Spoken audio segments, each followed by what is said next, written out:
ফেরাউন তখন মিশরের বাদশাহ, কঠোরভাবে রাষ্ট্র পরিচালনা করত। তার শাসন ছিল কঠোর, নির্মম, তার বর্বর অত্যাচারে ভরা। বনি ইসরায়েলদের উপর তার জুলুম নির্যাতন চলত। তার বিরুদ্ধে কথা বলার কারো সাহস ছিল না। কিন্তু তার মধ্যেই ঘটে গেল এক আজব ঘটনা। আল্লাহ রাব্বুল আলামিন মিশরের সবচেয়ে বড় আশীর্বাদ নীল নদ শুকিয়ে দিলেন, যে নদীর পানি দিয়ে মিশরের প্রতিটি ক্ষেত সবুজ হতো, যে পানি দিয়ে মানুষের জীবন চলত। হঠাৎ সেই নদী পরিণত হলো শুকনো মরুভূমিতে। ফলে সমগ্র মিশরের মানুষ পানির অভাবে হাহাকার করে উঠল। কোনো মা তাদের কোলের শিশুকে আঁকড়ে ধরে কেঁদে বলছে, ওরে আমার সন্তানের জন্য এক ফোঁটা পানি কোথায় পাবো? বৃদ্ধরা কাঁপতে কাঁপতে আর্তনাদ করছে, আমরা তৃষ্ণায় মারা যাচ্ছি। গ্রাম শহর জুড়ে শোনা যাচ্ছে মানুষের কান্না আর অসহায় চিৎকার। একে অপরকে বলতে লাগলো, এবার আমাদের কি হবে? পানির অভাবে আমাদের জীবন মৃত্যুর মুখে ঢলে পড়ছে। মা, শিশু, বৃদ্ধ সবাই পানির জন্য হাহাকার করে উঠছে। কিছুদিনের মধ্যেই পানি না পেলে সবাই মৃত্যুর মুখে ঢলে পড়বে। তোমাদের কাছে কোনো উপায় থাকলে বলো। এরপর একজন বলল, চলো আমরা সবাই একসাথে মিশরের সবচেয়ে বড় জ্যোতিষীর কাছে যাই, তিনি গণনা করে কোনো না কোনো উপায় বলবেন। অতঃপর মানুষ ছুটল জ্যোতিষীর কাছে। তারা কেঁদে কেঁদে সব ঘটনা খুলে বলল, হে জ্ঞানী, আমাদের বাঁচান, নীল নদ শুকিয়ে গেছে, মানুষ তৃষ্ণায় কাতর, শস্য নষ্ট হয়ে যাচ্ছে, এবার কি হবে? জ্যোতিষী তখন বলল, আমি গণনা করে দেখতে পাচ্ছি মিশরের নীল নদ কোনোভাবেই পানিতে পরিপূর্ণ হবে না। এই সমস্যার সমাধান আমি করতে পারবো না, বরং তোমরা আমাদের প্রভু ফেরাউনের কাছে যেতে পারো, তিনি কোনো না কোনো ব্যবস্থা করতে পারেন। অবশেষে কোনো উপায় না পেয়ে অসহায় মিশরবাসীরা তখন দৌড়ে চলল ফেরাউনের প্রাসাদের দিকে, কারণ তাদের বিশ্বাস ছিল ফেরাউনই সব সমস্যার সমাধানকারী। মানুষ একে একে দল ভেদে ফেরাউনের দরবারে এসে উপস্থিত হলো এবং তারা হাত জোড় করে মাথা নিচু করে বলল, হে আমাদের খোদা, ইতিমধ্যেই শুনেছেন যে মিশরের নীল নদের পানি শুকিয়ে গেছে, মানুষ পানির জন্য হাহাকার করছে। নীল নদে যদি পানির ব্যবস্থা না হয় তাহলে সবাই মৃত্যুর মুখে ঢলে পড়বে। আপনি তো অধিক শক্তির অধিকারী, নীল নদে যাতে পানির স্রোত প্রবাহিত হয় তার একটা ব্যবস্থা করুন।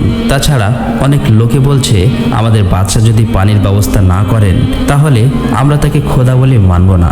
এই কথা শোনা মাত্রই ফেরাউনের চোখ রাগে লাল হয়ে গেল, অহংকারে তার বুক ফুটে উঠল, কিন্তু তখন সে কিছুই বলল না। মাথা উঁচু করে গম্ভীর কণ্ঠে বলল, তোমরা চিন্তা করো না, আমি তো তোমাদের খোদা, যেভাবেই হোক অতি শীঘ্রই পানির ব্যবস্থা করে দেব। আজ তোমরা ফিরে যাও, আগামীকালই অলৌকিকভাবে দেখবে নীল নদ আমার হুকুমে প্রবাহিত হবে, পানিতে পরিপূর্ণ হয়ে যাবে। মানুষজন সেদিন আশার আলো নিয়ে প্রাসাদ ছেড়ে চলে গেল। কিন্তু রাতে যখন চারিদিক নিস্তব্ধ, ফেরাউন একা নিচের ঘরে বসে গভীর চিন্তায় ডুবে গেল। সে একা একা মনে মনে ভাবতে লাগলো, আমার তো আসলেই কোনো শক্তি নেই, সমস্ত শক্তির মালিক তো একমাত্র তিনি, বিশ্বজগতের প্রতিপালক আল্লাহ। কিন্তু আমি যদি এই কথা জনগণের সামনে স্বীকার করি তাহলে আমাকে কেউ খোদা বলে মানবে না, আমাকে কিছু চালাকি করতে হবে। পরের দিন সকালবেলা ফেরাউন সমস্ত সেনাকে বলল, তোমরা প্রস্তুত হও, এখনই নীল নদের প্রান্তে রওনা দেব। তখন একজন সেনা বলল, হুজুর, নীল নদ তো শুকিয়ে গেছে, এক বিন্দু পানি নেই, সেখানে গিয়ে কি করবেন? ফেরাউন গর্জে উঠল, মূর্খ, তুমি জানো না আমি খোদা? আমার আদেশে নীল নদ আবার পানিতে ভরে উঠবে, নদী আমার কথাই শুনবে। সৈন্যরা কেউ অবাক হয়ে তাকালো, কেউ ভয়ে কিছু বলল না। অতঃপর ফেরাউন তার নির্বাচিত সৈন্যদের নিয়ে নীল নদীর তীরে পৌঁছালো। শুকনো নদীর বালুকাময় প্রান্তরে দাঁড়িয়ে ফেরাউন গলা ফাটিয়ে চিৎকার করে বলল, হে নীল নদ দরিয়া, তুমি কি আমার কথা শুনতে পাচ্ছ না? আমার আদেশে এখনই পানি প্রবাহিত করো আর সমগ্র মিশর ভরিয়ে দাও। কিন্তু নদী নিশ্চুপ, কোনো স্রোত এলো না, কোনো পানি দেখা গেল না। মূর্খ ফেরাউন জানতো যে সমস্ত কিছুর মালিক একমাত্র আল্লাহ, কিন্তু ফেরাউন নিজের অহংকারে অন্ধ। তবু মানুষের সামনে নিজের মিথ্যা খোদাই দাবিতে টিকিয়ে রাখতে প্রাণপণ অভিনয় করতে লাগলো। বারবার পানি চাওয়ার ফলে ব্যর্থ হওয়ায় সে দুশ্চিন্তায় পড়ে গেল। যদি নদীতে পানি না আসে তাহলে সাধারণ জনগণ তাকে খোদা বলে মানবে না। শুধুমাত্র এই চিন্তায় অত্যন্ত বিমর্ষ ও অস্থির হয়ে পড়ল। এখন কি করা যায়? বহু চিন্তার পর ফেরাউন সেখান থেকে কয়েকজন সৈন্যকে নিয়ে সাদুল আলা নামক প্রান্তরে এসে হাজির হলো। সেখানে পৌঁছে ফেরাউন সৈন্যদেরকে বলল, তোমরা সবাই এখানে দাঁড়াও, আমি কিছু একটা ব্যবস্থা করছি। এই কথা বলে সে নিজে একা চালাকি করে তার পার্শ্ববর্তী একটি নির্জন গুহার মধ্যে চলে গেল। অতঃপর সে সিজদায় পড়ে গেল। কাঁদতে কাঁদতে বলল, হে পরম করুণাময় দয়ার সাগর, তোমার ক্ষমতার কোনো শেষ নেই। আমি তোমার অধম বান্দা, তুমি তো করুণাময় দয়ার সাগর। এই অধম বান্দার দোয়া তুমি কবুল করো, আমার মান সম্মান বাঁচাও। দুনিয়াতে তুমি আমার গৌরব বাঁচিয়ে রাখো, পরকালে আমি তোমার কাছে কিছুই চাই না। দরকার হলে তখন তুমি আমাকে জাহান্নামের আগুনে প্রজ্বলিত করিও, তবুও দুনিয়ায় আমার মান সম্মান বাঁচিয়ে দাও হে করুণাময়। নীল দরিয়ার পানি প্রবাহিত হয় না। একদিকে যেমন মিশরের জনগণ মৃত্যুবরণ করবে, অনেক নিষ্পাপ শিশু, নারী, বৃদ্ধ, বৃদ্ধা মৃত্যুর কোলে ঢলে পড়বে, হে করুণাময় অন্তত তাদের কথা ভেবে এই দোয়া কবুল করে নাও, তোমার তো দয়ার কোনো শেষ নেই। অন্যদিকে তোমার এই অধম বান্দার মান সম্মান ধুলায় মিশে যাবে, মানুষ আমাকে ধিক্কার জানাবে। হে মহাপ্রভু, হে করুণাময়, আমার সম্পর্কে তুমি সর্বদা অবগত, তবুও তোমার কাছে প্রার্থনা করছি, দয়া করে আমার এই প্রার্থনা কবুল করো, আমি আপনার কাছে চিরকৃতজ্ঞ থাকব। এই কথা বলে অঝরে কাঁদতে লাগলো। ঠিক ওই সময় কোথা থেকে এক বৃদ্ধ গুহার বাইরে থেকে জোরে আওয়াজ করে বলল, জাহাপনা একটু বাইরে আসবেন। হঠাৎ ফেরাউন চমকে উঠল। তখন বৃদ্ধটি বলল, জাহাপনা আমি আপনার কাছে একটি লোকের অভিযোগ নিয়ে এসেছি, আপনি ন্যায় বিচার করুন। গুহার মধ্য থেকে ফেরাউন বলল, আপনি কে? আপনাকে এখানে কে আসতে বলেছে? এটা তো বিচারের জায়গা নয়, আপনি আগামীকাল রাজদরবারে আসুন, আমি আপনাকে ন্যায় বিচার শুনিয়ে দেব। তখন বৃদ্ধ বলল, কিন্তু আমি তো বিচার না শুনে যাব না, দরকার হলে আপনাকে বাইরে বার হতে দেব না। এই কথা শুনে ফেরাউন প্রচণ্ড রেগে গেল, কিন্তু সে তো এখন বিপদে, তাই কিছু বলল না। গুহা থেকে বাইরে বার হবে এমন সময় সৈন্যদের চিৎকার আর উল্লাস শুনতে পেল। এটা শুনে সে হতভম্ব হয়ে গুহার বাইরে চলে এলেন এবং নীল নদের দিকে তাকিয়ে দেখলেন সমগ্র নীল নদ পানিতে পরিপূর্ণ হয়ে গেছে। এটা দেখে সে অত্যন্ত আনন্দিত হলো। উদাসীন হয়ে বৃদ্ধ লোককে বলল, আচ্ছা এইবার বলুন আপনার অভিযোগটি কি? তখন বৃদ্ধ লোকটি বলল, মনে করুন একটি গোলাম একেবারে অবাধ্য, তার মালিকের কথা শোনে না, অথচ তার মালিক তার কাছে সদ্ব্যবহার করে, তার খাবার দেয়, পোশাক দেয়, অথচ সেই গোলাম একবারও কৃতজ্ঞতা প্রকাশ করে না। তাহলে ওই গোলামের প্রতি কেমন ব্যবহার করা উচিত? তখন ফেরাউন বলল, ওই গোলামকে নীল নদের পানিতে ডুবিয়ে মারা উচিত। তখন বৃদ্ধটি বলল, এই কথাটা কি তুমি কাগজে লিখে দিতে পারবে? ফেরাউন বলল, নিশ্চয়ই, কেন পারবো না, এই গোলামকে তো পানিতে ডুবিয়ে মারা উচিত। অতঃপর এই কথাটি কাগজে লিখে ওই বৃদ্ধটির হাতে দিয়ে দিল এবং বৃদ্ধটি সেখান থেকে বিদায় নিলেন। এই বৃদ্ধটি ছিলেন আর কেউ নয়, স্বয়ং আল্লাহর ফেরেশতা। অতঃপর ফেরাউন তার সৈন্য সামন্ত নিয়ে আবারও রাজ দরবারের দিকে ফিরে আসলো। এই খবর ছড়িয়ে পড়তে একটুও দেরি হলো না। মিশরের প্রতিটি প্রান্তরে গুঞ্জন শুরু হয়ে গেল। মানুষ একে অপরকে বলছিল, আমাদের খোদা ফেরাউন তার ক্ষমতার বলে নীল নদে আবার পানি প্রবাহিত করেছে। একে একে রাজ দরবারে আসতে লাগলো। রাজ দরবারে অসংখ্য লোকের ভিড় লেগে গেল। কেউ আনন্দ করছে, কেউ বা কৃতজ্ঞতা প্রকাশ করছে।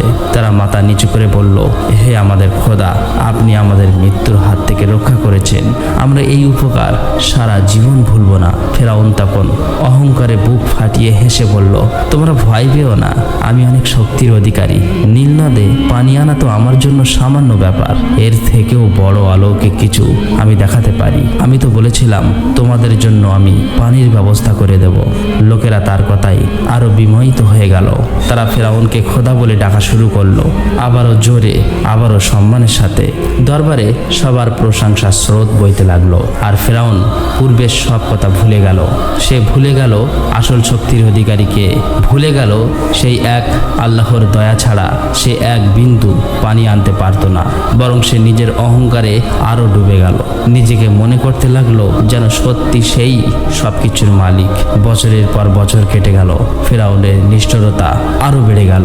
রাষ্ট্র পরিচালনায় সে হয়ে উঠল আগের থেকেও কঠোর। তার মনে অহংকারের পাহাড় সমান উঁচু হয়ে উঠল। সময় বয়ে চলল। 1 বছর নয়, 2 বছর নয়, 3 বছর। মিশরের আকাশে এক ফোঁটা বৃষ্টি নামলো না। মাটি ফেটে গেল, ফসল নষ্ট হলো, গবাদি পশু মারা গেল, আর মানুষ দিন দিন হাহাকার করতে লাগলো।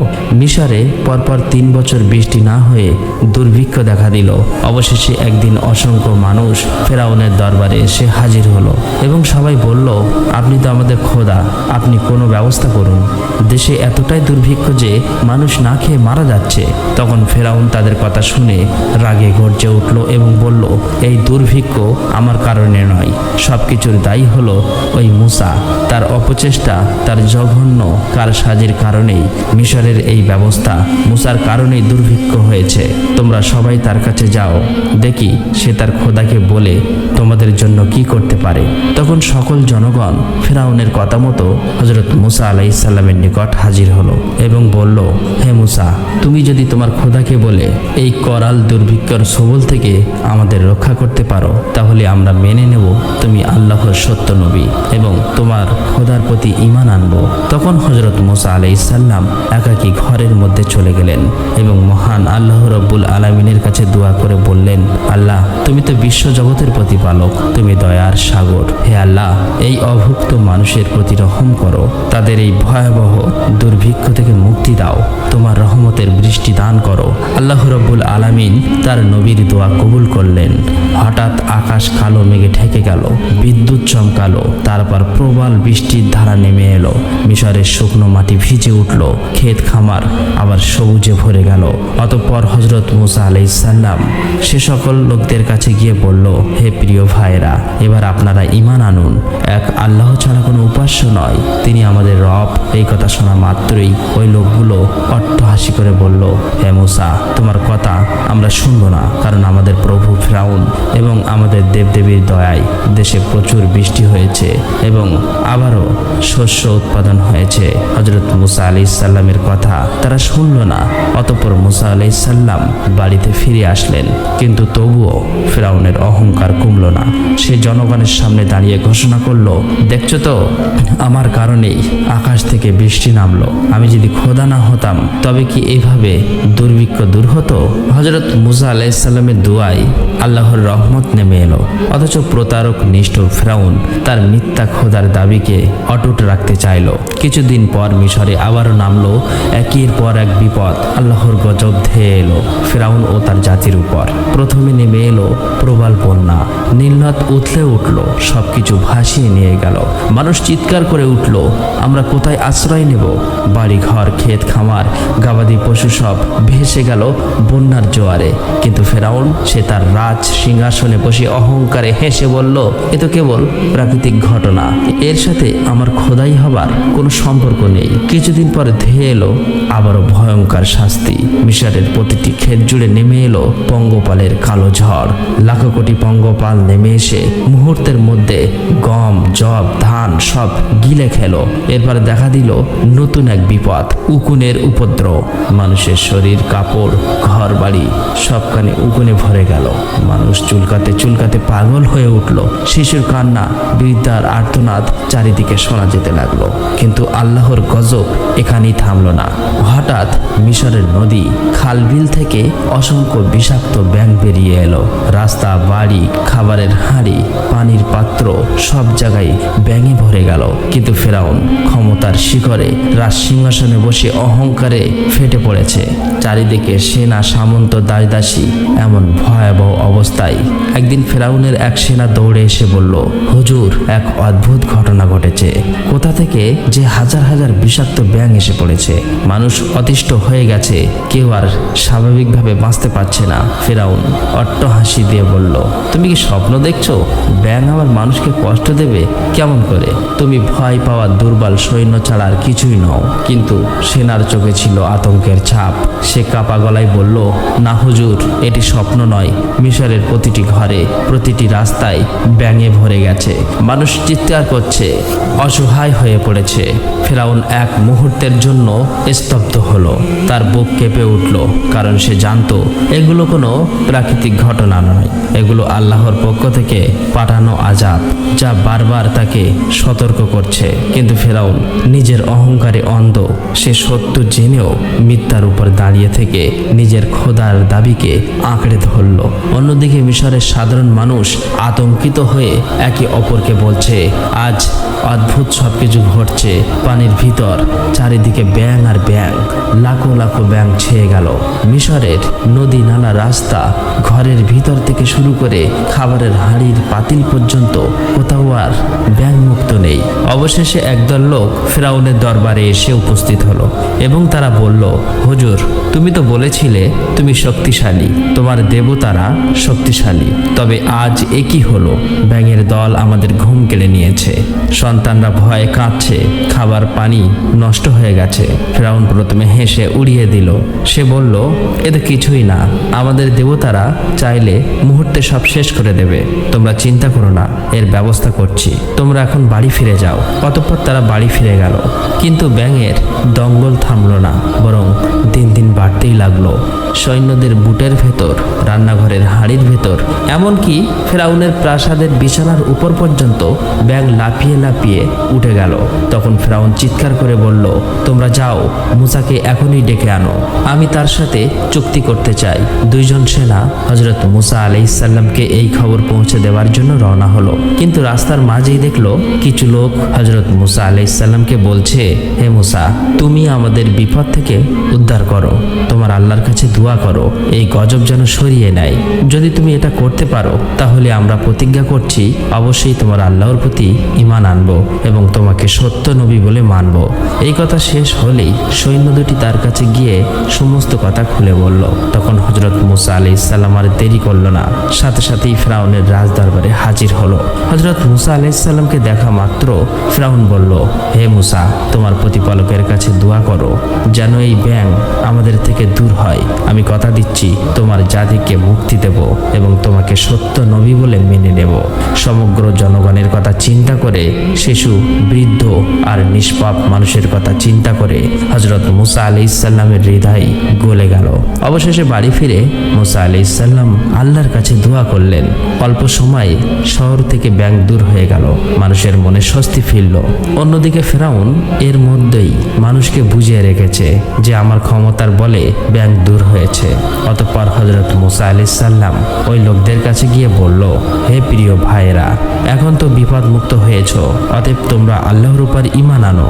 কিন্তু তারা অট্টহাসি করে বলল, আমরা তোমার আল্লাহর প্রতি ঈমান আনবো কেন? তোমার আল্লাহর দ্বারা কোনো ভালো ফল হয়নি, যা কিছু হয়েছে ফেরাউনের দ্বারাই সম্ভব হয়েছে। অতঃপর হযরত মুসা আলাইহিসসালাম ফেরাউনের রাজদরবারে হাজির হলো এবং ফেরাউনকে বলল, তুমি তো বলেছিলে, তুমি তো চুক্তি করেছিলে এই বিপদ মুক্ত হলে আল্লাহর প্রতি ঈমান আনবে, কিন্তু নিষ্ঠুর প্রতারক ফেরাউন তার চুক্তি ভেঙে দিল। সে হেসে বলল, আমি প্রতিশ্রুতি মানব না, আমি মিশরের সর্বশক্তিমান প্রভু। এই কথা শুনে হযরত মুসা আলাইহিসসালাম খুবই চিন্তিত মনে ফিরতে লাগলেন। এভাবে ফেরাউনের মিথ্যাচার আর অহংকার বাড়তেই লাগলো। অথচ সে ভুলে গেল এটা ছিল আল্লাহর একটি মাত্র গজব, আরো ভয়ঙ্কর গজব তার জন্য অপেক্ষা করছে। অতঃপর আল্লাহ রাব্বুল আলামিন ফেরাউন ও তার অনুসারীদের প্রতি বিরক্ত রাগান্বিত হয়ে হযরত মুসা আলাইহিসসালামকে আদেশ করলেন, হে মুসা, তুমি বনি ইসরাইলগণকে নিয়ে এক রাতে গোপনে মিশর থেকে বার হয়ে যাও। তোমরা সকলেই নীল নদের তীরে উপস্থিত হবে, তোমাদেরকে কৌশলে নদী পার করে দেব এবং ফেরাউন ও তার অনুসারীদের নীল নদের জলে ডুবিয়ে মারব। অবশেষে আল্লাহর নির্দেশে হযরত মুসা আলাইহিসসালাম তার অনুসারীদের নিয়ে মুহররম মাসের 9 তারিখে দিবাগত রাত্রে গোপনে রওনা হলো। হযরত হারুন আলাইহিসসালাম কাফেলার পথ দেখিয়ে চলতে লাগলেন। কিন্তু উল্লেখযোগ্য বিষয় হলো, এতগুলো লোক নিয়ে হযরত মুসা আলাইহিসসালাম যখন মিশর থেকে রওনা হচ্ছে কেউ দেখতে পেল না। কারণ হলো, সেই সময় মিশরে কলেরা রোগের মহামারী দেখা দিয়েছিল। যখন হযরত মুসা আলাইহিসসালাম ও হারুন আলাইহিসসালাম তার অনুসারীদের নিয়ে মিশর থেকে নীলনদ অভিমুখে রওনা হচ্ছে, ঠিক সেই সময় এক সেনা তাদেরকে দেখতে পেল। সে দেরি না করেই সঙ্গে সঙ্গে ফেরাউনের কাছে গিয়ে বলল, হুজুর, মুসা তার অনুসারীদের নিয়ে এই দেশ থেকে পালাচ্ছে। এই খবর শুনে ফেরাউন খুবই রেগে চিৎকার করে উঠল এবং বলল, এই মুহূর্তে সেনাবাহিনী প্রস্তুত করো, প্রতিটি বনি ইসরায়েলদেরকে আমি উচিত শিক্ষা দেব। এই নির্দেশ অনুযায়ী 20 লক্ষ অশ্বারোহী সেনাসহ নীলনদ অভিমুখে রওনা হলো। সামনে চলল ফিরাউন, এদিকে হযরত মুসা আলাইহিস সালাম তার অনুসারীদের নিয়ে নীলনদের তীরে দাঁড়িয়েছিলেন। ঠিক সেই সময় মুহূর্তেই হযরত জিবরাইল আলাইহিস সালাম এসে বললেন, আপনি আল্লাহর নাম নিয়ে আপনার লাঠি দ্বারা নদীতে আঘাত করুন। হযরত মুসা আলাইহিস সালাম লাঠি দ্বারা আঘাত করা মাত্রই নদীর বক্ষে সুপ্রস্থ রাস্তা বের হয়ে গেল। অতঃপর হযরত মুসা আলাইহিস সালাম ও তার অনুসারীগণ সেই রাস্তা দিয়ে 12টি কাফেলা অনায়াসে পার হয়ে গেলেন। তারা পিছনে ফিরে দেখলেন ফেরাউনের সৈন্যরা বিশাল বাহিনী নিয়ে নদীর তীরে এসে পড়েছে। এটা দেখে হযরত মুসা আলাইহিস সালামের অনুসারীগণ অত্যন্ত আতঙ্কিত হয়ে পড়লেন। তারা চিন্তা করতে লাগলো, এবার যদি ফেরাউনের সেনাদের হাতে ধরা পড়ে তবে আর তাদের কোনো নিস্তার থাকবে না। এদিকে ফেরাউন নদীর তীরে পৌঁছে নীল নদের মাঝে শুকনো রাস্তা দেখে এমন অলৌকিক ঘটনা দেখে বিস্ময়ে হতবাক হয়ে গেল। মনে মনে ভাবলো, এটা মুসার কোনো জাদুঘটিত ব্যাপার নয় তো? এই নদীর উপর দিয়ে পার হলে কোনো বিপদ ঘটবে না তো? আবার ভাবছে, যদি এখনই না রওনা হই তাহলে তারা নাগালের বাইরে চলে যাবে, তখন তাদের পাকড়াও করা সম্ভব হবে না। ফেরাউন একটা চিন্তায় পড়ে গেল। ঠিক ওই মুহূর্তেই হযরত জিবরাইল আলাইহিস সালাম একজন সৈনিক বেশে অশ্ব নিয়ে উক্ত রাস্তার উপর দিয়ে নদী পার হয়ে গেলেন। এই ঘটনা দেখে ফেরাউনের মনে আরো সাহসের সঞ্চয় হলো। তখন ফেরাউন অশ্ব নিয়ে ওই রাস্তার উপর দিয়ে নদী পার হতে লাগলো। আর দেখা দেখি পেছনের সৈন্যগুলো সেদিকেই রওনা হলো। ঠিক যখন তারা নদীর মাঝে এসে উপস্থিত হলো, ওই মুহূর্তেই রাস্তার অপর দিক থেকে পাহাড় সমান উঁচু আটকানো পানি সমুদ্রের জলস্বাস্থ্যের মতো হৃদয় কাঁপানো গর্জন করে রাস্তাগুলিকে নিশ্চিহ্ন করে দিল। ফেরাউন এবং তার সৈন্য সামন্তকে গ্রাস করে ফেলল। সমগ্র সেনা সামন্ত নীল নদের পানিতে ডুবে মরল। একটি লোকও বাঁচতে পারল না। এদিকে বনি ইসরাইলগণ নদীর অপর প্রান্ত থেকে ফেরাউন ও তার সৈন্য সামন্তকে এমন অবস্থায় দেখে আনন্দে উল্লাস ধ্বনি করতে লাগলো। ফেরাউন যখন নদীর পানিতে হাবুডুবু খাচ্ছে তখন হযরত মুসা আলাইহিস সালাম দাঁড়িয়েছিলেন। এটা দেখে ফেরাউন বলল, হে মুসা, অনুগ্রহ করে আমাকে বাঁচাও। আমি তোমার আল্লাহর প্রতি ঈমান আনবো এবং আল্লাহর নবী বলে তোমাকে বিশ্বাস করব। কিন্তু হযরত মুসা আলাইহিস সালাম তার ডাকে সাড়া দিলেন না। কোনো তাফসীরকারক বর্ণনা করেছেন, যখন ফেরাউন নীল নদের পানিতে মৃত্যুর মুখোমুখি তখন হযরত জিবরাইল আলাইহিস সালাম বললেন, ফেরাউন, আজ তুমি বৃথায় মিনতি করছো। তোমার মতো অবাধ্য বান্দার পরিণতি কি হওয়া উচিত তা তুমি নিজের হাতে লিখে দিয়েছিলে। এই দেখো সেই লিখিত কাগজ, যাতে সে নিজেই লিখেছিল অবাধ্য গোলামকে পানিতে ডুবিয়ে মারা উচিত। আর এভাবেই নিষ্ঠুর ফেরাউন নীল নদের পানিতে তার মৃত্যু হলো। আল্লাহর শক্তির কাছে ফেরাউনের সিংহাসন কিছুই নয়। যে মানুষ নিজেকে সর্বশ্রেষ্ঠ প্রভু দাবি করেছিল সাগরের উত্তাল ঢেউয়ে, সে ছিল এক ক্ষুদ্র পোকা মাত্র। আল্লাহ তার দেহকে সমুদ্রের তলায় লুকিয়ে রাখলেন না, বরং দুনিয়ার মানুষের জন্য রেখে দিলেন চিরকালীন সতর্ক বার্তা হিসেবে। অহংকার মানুষকে ধ্বংস করে আর ঈমান মানুষকে উঁচু করে।